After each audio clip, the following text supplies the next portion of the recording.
तेरी एक मदद किसी के लिए नई शुरुआत बन सकती है, तेरी एक सलाह किसी को गिरने से बचा सकती है। इसलिए अपने असर को हल्का मत समझना।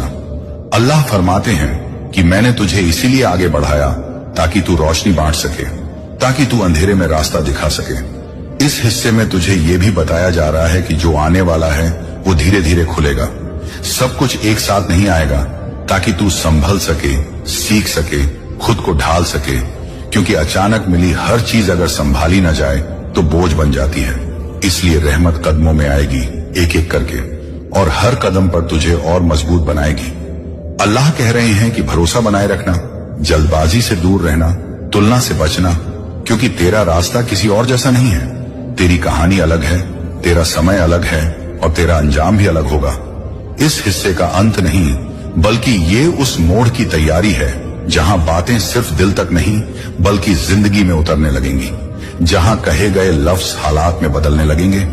इसलिए अपने अंदर की आवाज को शांत रख, अपने इरादों को साफ रख, और अपने सजदे को मजबूत रख, क्योंकि अब जो आगे आने वाला है वो सिर्फ वादा नहीं बल्कि हकीकत बनकर सामने आने के लिए तैयार है। हकीकत अब सामने आने के करीब है, और इस आखिरी हिस्से में अल्लाह बंदे को उस मंजिल के लिए तैयार कर रहे हैं जहां वादे सिर्फ सुने नहीं जाते बल्कि जिए जाते हैं। अब बात एहसास से आगे निकलकर जिम्मेदारी पर आ टिकती है, क्योंकि जब किसी को बहुत कुछ मिलता है तो उससे बहुत कुछ मांगा भी जाता है।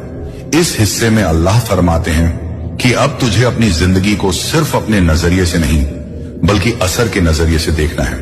हर कदम सोच समझकर उठाना है, हर फैसला दूर तक जाने वाला होगा। इसलिए हल्केपन से नहीं बल्कि होशियारी से आगे बढ़ना है। अब वो दौर खत्म हो रहा है जहां तू हालात का इंतजार करता था, अब वो दौर शुरू हो रहा है जहां हालात तेरा इंतजार करेंगे। लेकिन याद रख, ताकत के साथ विनम्रता अगर साथ न चले तो इंसान भटक जाता है। इसलिए अल्लाह तुझे बार बार याद दिला रहे हैं कि जो कुछ तेरे पास आएगा वो तेरी वजह से नहीं बल्कि मेरी रहमत से आएगा। इस हिस्से में यह भी साफ किया जा रहा है कि तुझे अपनी सीमाएं पहचाननी होंगी। हर मसले को पैसे से हल करने की जरूरत नहीं, हर रिश्ते को खरीदने की कोशिश मत करना।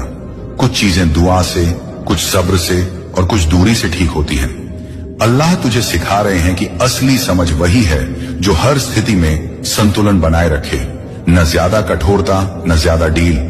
अब तुझे अपनी सेहत, अपने वक्त, अपने घर और अपने दिल चारों की हिफाजत करनी है, क्योंकि अगर इनमें से एक भी टूट गया तो बाकी सब फीका पड़ जाएगा। इस हिस्से में अल्लाह ये भी बता रहे हैं कि तेरी जिंदगी में ऐसे पल आएंगे जब तू अकेला महसूस करेगा,